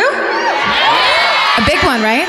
So there was a picture that was going around on the internet that said, "This is Stull, like Stull, the devil has torn Stull apart or whatever," and it was actually a picture from Christchurch, New Zealand, when they had the earthquake, and their roads were like insanely torn up. So people were like, "Look at Stull did." Yeah. Truly, the devil is with us now. No. Okay, this is the last and best. In 2013, Ariana Grande did a show right here at this theater on this stage with this same audience. She did a concert stop here at the Midland, and then they knew about Stull already, so they decided they were all going to drive there in their big Ariana. black SUVs. Grande. You know Ariana, whatever. I find her to be very talented. She's done it all. She's very, very good at what she does. When she hosted SNL, she was awesome. So I want to preclude everything I'm about to say by saying that first. However, she has her bodyguards carry her around like a dog. And it's so funny. maybe they want to do that. Maybe they're like, "You're so cute and tiny. Can we carry you?" Well, she's like, "I don't care. I'm tired. I work really hard." But here's something I love. There's a guy that I follow that's super funny on Twitter. Jesse, I believe his last name is McLaren. And he did a thing where he tried to reenact Ariana Grande's album cover where he sits on a stool with his feet tucked under, and he was like basically pretending to start a thing saying this album cover is fake because he couldn't sit on a stool like that. And then it got around. It was like kind of became a meme a little bit. And then she fucking sent him a picture of herself not being able to sit on a stool. Like she got in on the party herself, girl, which makes me love her. That's how you gotta do it. So, and I also love her because she went to the Stull Cemetery. So here's what she said. Did they Ariana carry Grande. her there? They carried her. Okay. She said, "I felt a sick, overwhelming feeling of negativity in the whole car." Oh. Be like, "That's your makeup artist, dude. She's a real bee." She's nice to only you. Everyone else hates her. That's right. Ariana says, "We smelled sulfur, which is the sign of a demon." That's a fart. That's what a fart sounds like. Everyone, hi. But everything. Say it again, but think of farting from the beginning of the negativity. Okay. "I felt a sick, overwhelming feeling of negativity in the whole car." And then the next line. "And then we smelled sulfur, which is..." Sorry, but that's a fucking fart. It's just Ariana. That's the sign of an internal intestinal demon. Debunked. You saw it here. I wonder if this also supports your theory. She said, "Then there was a fly in the car, also the sign of a demon." There was a fly in the car. Suddenly a fly. Out of nowhere, a fly. You know, normally you know flies are there, you see them, Yeah. you feel them. Well, this was a surprise fly.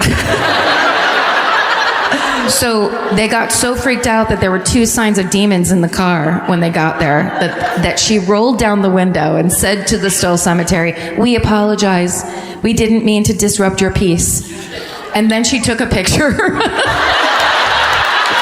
Fucking artists, man. And they're like feeling negativity and they're fucking apologizing to spirits and shit. What if I just got struck by lightning right now? I fucking died. How funny would that be? So awesome. So many pictures. Social media tomorrow. That'd be great. So she takes a picture and then says there were 3 distinct faces, and she said, quote, they're faces of textbook demons. You know. And then when the interview that she was telling the reporter about this, and the reporter says, "Can I see the picture?" And she goes, "I deleted it because I gave it to my manager to upload, and he couldn't upload it. And then when he checked, it had 666 megabytes of information." So it was the file was too big, filled with demon faces. The demon was like, "I'm going to make this take up half your iPhone storage. I'm truly sainted." And that is the worst retelling of the Stull Cemetery, everybody. Well, Karen, Look, exemplary. Look and listen. Wow, that was amazing. can you believe I said all those things You and said did all those things? so many things. You were here, you were there. We all laughed. Now, let's get to what everyone's been waiting for, which is the hometown. So you see now the point here is we've cobbled together a live show with all our favorite live show moments without having to have you listen to 3. You just get best of. Yeah. This is a hometown that has gone down in the books. It's legendary. It's an example of everything. Remember how we always go on stage and say, here are the rules. And everyone's like, we know the rules. Well, you don't listen to them sometimes. So we have to actually tell you them every time. Yeah. And you're all responsible for other people in your town, as all murderinos well know. Right. Because after the first time we were like, yeah, we kind of get heckled too much. And the next live show we did, you could hear people just going, yeah, like we don't want to be that town. Yeah. Totally self-policing, which is such a murderino quality that I adore. It's just like nobody's going to be that person ever. And they won't allow you. It's incredible work. So this was absolutely an anomaly. Someone snuck through. It was my turn to pick. It was all on me. I was picking at the time, and it's always on you. Of course, I always put it on you. This girl seemed really enthusiastic, and she was really close to the stage, which is helpful. We were in Washington D.C., right? Yes, and this theater was very old-fashioned. It looked like a place where there would be a convention of some kind where there was almost like big, huge box seats set up on the side and then the floor. Right. So she was on one of the boxes on your side. Right. And she was close. Yeah. And as soon as she started running up, it was uh-oh time. And it continued to be uh-oh time. Enjoy this uh-oh time with the, in my opinion, greatest hometown anyone's ever delivered. Do we have time for a... Yeah, let's do a hometown. Garbage. Oh, what's that? Yo. There he is. Vince Averill. Vince Averill, everybody. Who's this super hot mystery dad you're fucking talking about out here? Hey, listen, you don't listen to this podcast, so don't worry about it. All right, tell them the rules. Not yet. Quick rules, and you know these rules, but I have to say them anyway. First of all, we want it to be a hometown murder. We would love it to be a Washington, D.C. story, please. Maryland, okay, if like it's really good, but don't nowhere else. Virginia? Virginia, I'm sorry. This is the one fucking time we'll let it slide. Seriously. Don't get any ideas. No Baltimore shit. Just kidding. That's like inside Baltimore comedy. You can't be so drunk you can't tell your own story. It has to go fast because everyone hates you for getting picked. Don't shout out your friends because nobody cares. Not a good idea to tell jokes. It's very nerve-wracking to be up here, but just tell the story. Yeah, this is a new rule: is don't make jokes. Sure. Okay, I'll pick. Hi. Oh, Georgia, Do you want to? What? you have to go up there. Yeah.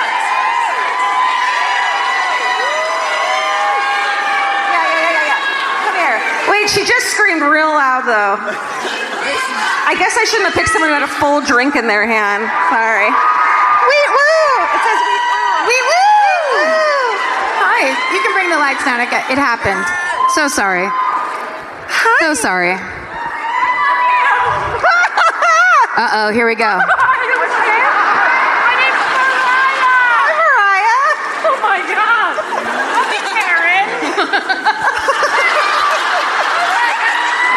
What's your name, Mariah? Mariah. Nice to meet you. Oh my God. Okay. This is gonna be Here you go. fun. Hi. My name's Mariah. Hey, where are you from? I'm from Manassas, Virginia. Right. This is some crazy shit. Okay, great. Okay. Deep breath. You got I know. this. I know. It's nerve-wracking. Katie, I just get down here, please. Katie, if you No. get down here, I will fucking strangle you. Do it. You got this. You don't need Katie. You don't need anybody. This is your story. I'm serious. Do it. This is everything. Okay. I'm a restaurant manager. I just retired. Great. I work for Navy Federal Credit Union. Okay. All of a sudden, I worked. Shut up. I worked for Carrabba Mama's Italian Grill. Oh, yeah. Plug. Katie. We love it. That's Stay my out of it, baby Katie. sister. Stay out of this. Stay out of this, Katie. You think you're better than me? Have her time to You better be shine. taping this shit. I kid you not. Okay. I'm from Manassas. Yeah. What was his name? Who? Oh, I was a candy striper. Yeah, I was. Okay. John Wayne Bobbitt. Yeah, that was me. Wait, I'm you- just a little girl. John Wayne Bobbitt. Yeah, yeah. I love your hair. Thank you. I like yours too. Mine? Yeah, it's cute. Oh, right, thank Bob. We gotta focus. We gotta Okay. focus and tell John the story. Wayne, I can't believe I'm here. I know, me too. John Wayne Bobbitt. I know. Do it. Manassas. Manassas. He got his dick cut off. Everyone knows. They know. Okay, right? good. Tell What your else? story. I was just a little girl in Manassas, Virginia. I can't believe I'm here. No one can. Yeah. Okay, you're You got Manassas. You're a candy striper. And I'm a candy striper. Okay. And it's around the corner. What the fuck? Go, Manassas. Go. You got this. What do I say? I mean, are you just telling the John Wayne that story? John Wayne Bobbitt? Yeah. All right. I got it. Thank you.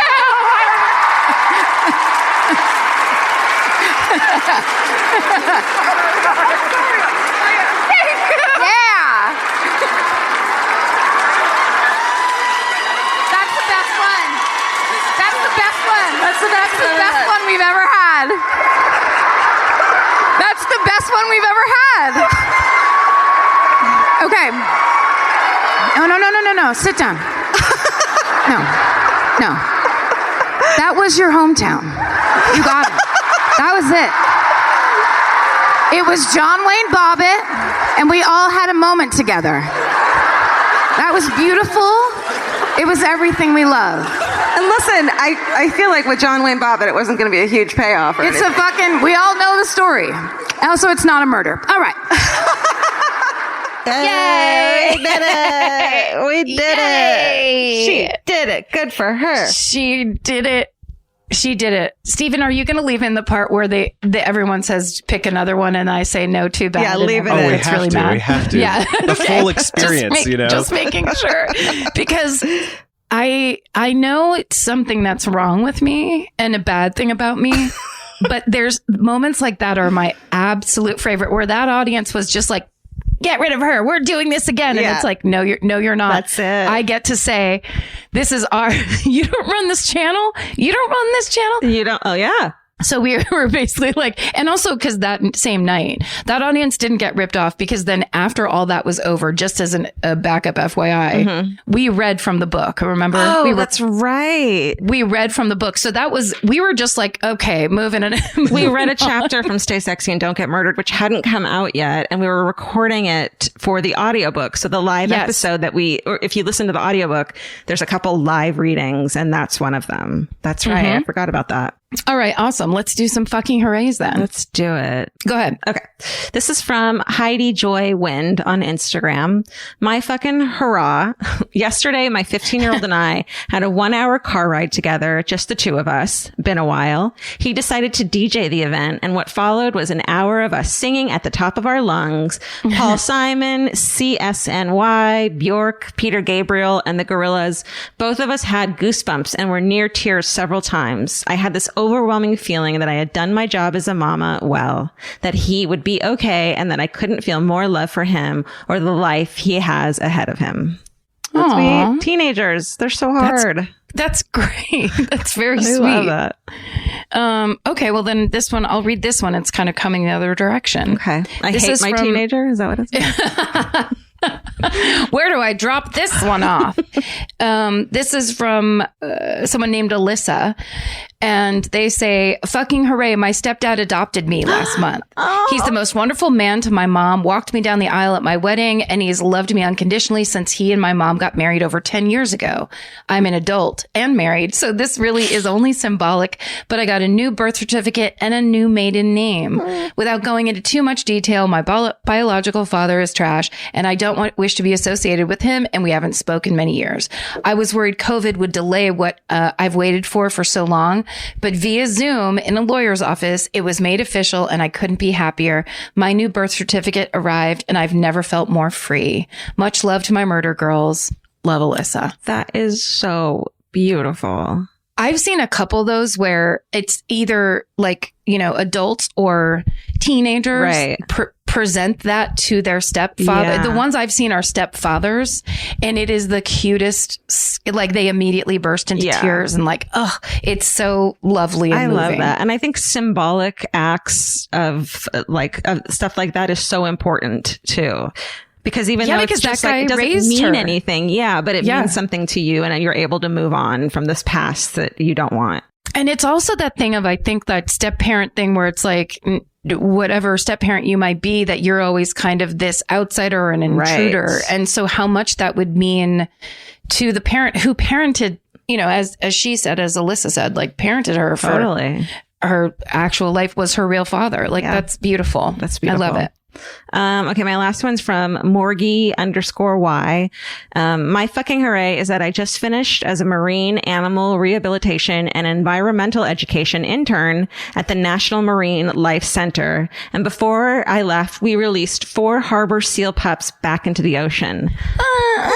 They were separated from their moms due to human interaction, and it was one of the most fulfilling things to see them successfully rehabilitated and going back to their homes. Oh, beautiful. That's so good. Did you see the story of the man who punched the great white shark? Yes. Because he was attacking his wife. I saw it on the Bananas Instagram feed, actually. Okay, here's my last one. And actually, I found this one. This one's from an older set of these. And I lost it because I printed them all up and lost it and have been looking for it. And I finally fucking found it. This is from Control Shift Tabs.